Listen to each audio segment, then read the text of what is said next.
orang baik yang terkasih, dari Tanah Suci ada sebuah kisah di mana ketika orang pergi untuk mengadakan ziarah, lalu bertemu dengan dua tour guide. Yang satu tour guide dari Mesir. Dan tour guide dari Mesir ini luar biasa, dia bisa hafal ayat-ayat kitab suci.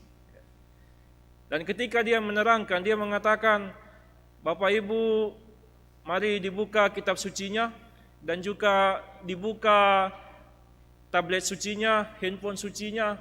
Wah, semua lagi rame, mana ada ini tablet suci atau handphone suci katanya. Lalu ada juga tour guide yang beragama Kristen, orang Indonesia. Ketika dia menerangkan, dia mengatakan kalau orang-orang Muslim pergi ziarah itu, mereka itu menggunakan baju seragam. Lalu mereka itu sangat khusyuk berdoa. Bahkan dari pesawat mereka sudah berdoa. Kalau dikasih makanan, syukur kepada Allah. Alhamdulillah. Mereka tidak menolak semua makanan yang diberikan oleh tour guide-nya. Mereka ingin menjadi haji yang mabrur katanya. Jadi mereka mengikuti proses itu dengan penuh doa. Lalu dia mengatakan kalau kita orang Kristen sedikit beda. Kita bawa terasi dari rumah, bawa kita punya rice cooker. Kadang-kadang kalau di tempat-tempat suci itu kita pakai baju terserah kita, lalu foto ambil selfie katanya begitu. Tidak khusyuk dalam doa. Saudara-saudari yang terkasih, saya melihat dua orang ini begitu luar biasa karena mereka bisa menemukan hal-hal yang kadang-kadang tidak kita lihat, yaitu tentang kekudusan bersama dengan Tuhan. Mereka tahu bahwa ada waktu-waktu yang diperuntukkan untuk Tuhan. Dalam bacaan Injil tadi, dikisahkan tentang Marta dan Maria. Marta sibuk melayani di dapur, sedangkan Maria dengan khusyuk berdoa. Berdoa artinya berkomunikasi dengan Tuhan. Dia berkomunikasi dengan Yesus, mendengarkan Yesus duduk di pangkuan Yesus, di bawah lutut Yesus ya. Dan saudara-saudari yang terkasih, kita lihat Marta ini datang mengatakan, masa ini saudariku dibiarkan tidak membantu saya sendiri, sedangkan saya sibuk melayani. Kalau dalam bahasa sehari-hari kita, sebenarnya Marta ini mengganggu orang lagi berdoa. Orang lagi khusyuk berdoa datang, bantu dulu. Bukan main, ini luar biasanya Marta ini ya.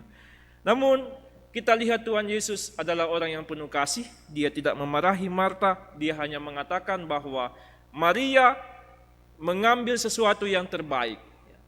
Apa yang ingin dikatakan Yesus?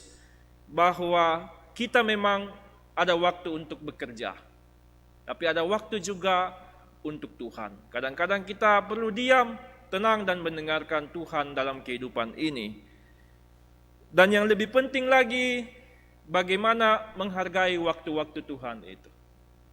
Kalau orang di luar, kalau dengar azan itu, mereka mulai tenang, menghentikan pekerjaan. Kalau kita mungkin bisa sekitar jam 6 atau jam 12 ketika Angelus, kita diam sejenak, menikmati waktu bersama dengan Tuhan. Karena dikatakan bahwa Maria memilih bagian yang terbaik. Ada yang bilang kadang-kadang kita harus seimbang, bekerja dan berdoa. Tetapi dikatakan oleh Yesus, Maria yang berdoa ini memilih bagian yang terbaik. Lalu pesan yang kedua, barusan ini kami pulang pertemuan MSC di Bali. Saya baru kembali tadi jam 3, lalu istirahat sedikit, misa. Dan dalam pertemuan itu ada seorang pastor bule yang menerangkan begini, bahwa kadang-kadang sekarang itu orang membedakan antara waktu untuk Tuhan dengan waktu untuk yang bukan Tuhan. Waktu untuk Roh Kudus dan waktu untuk roh yang lain. Misalnya, pagi ini kita pergi misa, berdoa. Nanti keluar kita tidak mengingat Tuhan lagi. Saudara-saudara yang terkasih, lalu pastor itu mengatakan bahwa sebenarnya tidak ada waktu seperti itu. Semua waktu ini dipersembahkan untuk Tuhan. Dan dalam kisah bacaan pertama tadi, Abraham itu bertindak sebaliknya dengan Marta dan Maria. Kalau Abraham tadi itu, dia menemukan ada 3 orang utusan Tuhan. Apa yang dia buat?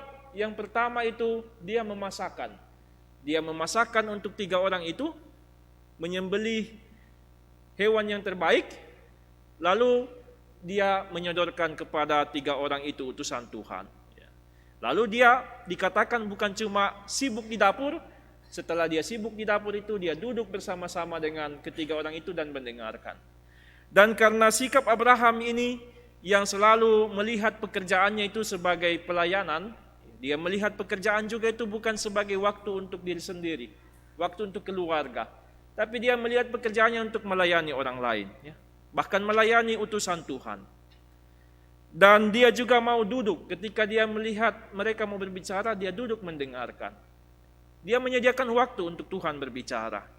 Dan karena Abraham yang begitu peduli dengan waktu-waktu ini untuk Tuhan ini, mereka menjanjikan mujizat untuk dia, bahwa di hari tuanya dia akan mendapatkan seorang anak. Saudara-saudari yang terkasih, kita belajar bahwa kalau kita berusaha untuk menyediakan waktu, semua waktu ini untuk Tuhan, kita tidak membeda-bedakan antara waktu untuk Roh Kudus dan waktu untuk Roh Kudus, tapi kita betul-betul semuanya ini kita serahkan untuk Tuhan, maka kita berharap seperti Abraham. Suatu saat mujizat terjadi dalam hidup ini. Dan yang terakhir, saudara-saudara yang terkasih, dalam bacaan kedua, kita lihat Rasul Paulus.